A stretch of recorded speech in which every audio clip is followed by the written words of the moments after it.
I'm on break, so I figured I'd talk about some things around my classroom, if that makes sense.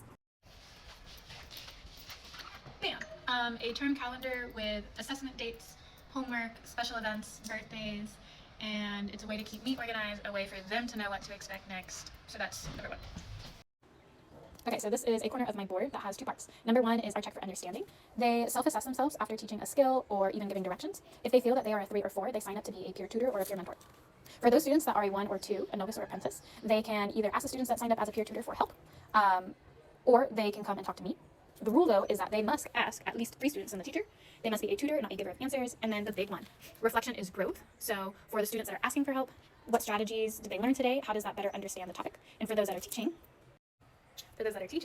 they can re-cement what they have learned, and it also just builds confidence, comfortability. It lets people from around the class talk to each other. It builds relationships, and there's a lot less pressure on me, a lot less line to come to me, but also maybe a student doesn't feel comfortable wanting to speak to the teacher. They feel nervous, and having a peer tutor is like lower stakes.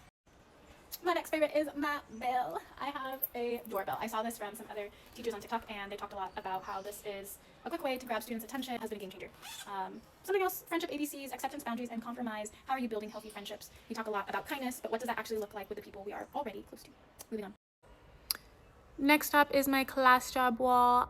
Okay, some other class jobs I have, I have the basics, like students that are tech, they're in charge of technical problems, plugging in computers, turning off lights, passing out papers, usual class jobs. But I found these funny TikToks the other day. I need to hunt back and see if I can find the creators. But some other jobs I've added to my classroom that has completely changed our class dynamic is Hey Siri. So it's a student that basically repeats my directions after I've given them, and then if a student asks me a question about something I've already stated, they cover it for us. I have an undercover kindness detective. We call them the class spirit, and their role is to write down the names and actions of students that have gone above and beyond in social settings throughout the week. Another thing is my bodyguard. I think that's my favorite, one of my favorite jobs. My favorite job, I'll share next. But my bodyguard, I've asked, he can even wear some sunglasses if he wants, but their role is to ensure that I have enough personal space throughout the day, because you have little kids, they come up and get your attention. They're like so excited in the moment, so maybe that spatial awareness is not built in yet. So their job is to, protect me, as well as make sure that students aren't coming up to my desk and taking things without permission. I have like some pencils and staplers here that could be community supplies, but if they are community, I won't see them again. So just making sure that that space is used properly, and then they also answer the door if I am unavailable.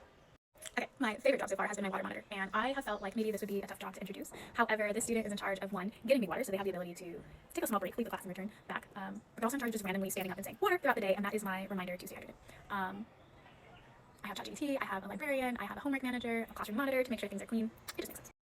Okay, other things. I love to eat, so you will see me with snacks and treats for the kids as well. And I usually begin by passing it out to students that are on it with our routine. So if they come in and begin writing their learning objective into their notebooks, if I see that once I've given directions and they're the first kids out with their materials, they're prepared, they're ready to go, I usually start giving it out to those students, and then it's like a quiet, celebratory way of making sure they're recognized, but also giving hints to other students to step on it, Multilingual wall. I didn't really have this in the past, but I'm glad I do now.